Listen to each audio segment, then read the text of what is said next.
শুরুতেই আমাদের গণতন্ত্রের মা বেগম খালেদা জিয়াকে স্মরণ করছি।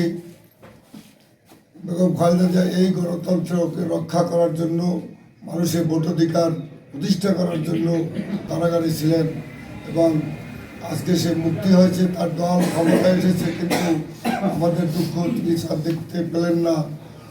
আজ তার ছেলে আমাদের নেতা জনাব তারেক রহমান দলের চেয়ারম্যান নির্বাচিত হয়েছেন ও তার নেতৃত্বে গতকালকের যে নির্বাচন হয়ে গেল, আমি এই নির্বাচনে সার্বিকভাবে সন্তুষ্ট এই জন্যই যে প্রশাসন ইচ্ছে করলে একটা সুষ্ঠু নিরপেক্ষ নির্বাচন উপহার দিতে পারে।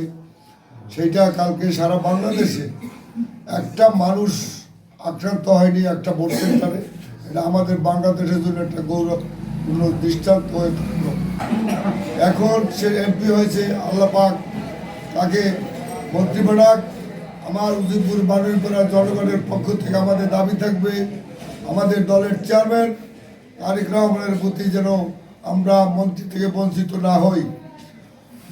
সে যেহেতু এমপি হয়েছে, এখন তার সামনে আমি শুধুমাত্র কয়েকটি কাজ আছে, আসলে বরিশাল ভোলা ব্রিজ এবং ভাঙা কুয়াকাটা হাইওয়ে 4 লেন করার জন্য এবং আমাদের উজিরপুর বানুরপাড়ায় বিভিন্ন শিক্ষা প্রতিষ্ঠানের অবকাঠামোগত উন্নয়নের জন্য আমি আশা করব সেন্টু ভাই তো নেওয়ার লোকটা, তিনি দেওয়ার লোক, যেহেতু আমি আর সেন্টু ভাইয়ের প্রতি অনুরোধ রাখবো প্রথমে আমাদের শিক্ষা প্রতিষ্ঠানগুলির দিকে নজর দেবেন এবং এলাকার দুষ্কৃতিকারী এবং মাদক সেবীদের এই উজিরপুর বানুরপাড়া স্থান যাতে না হয় সেই জন্য আমি তাকে একান্তভাবে অনুরোধ করবো।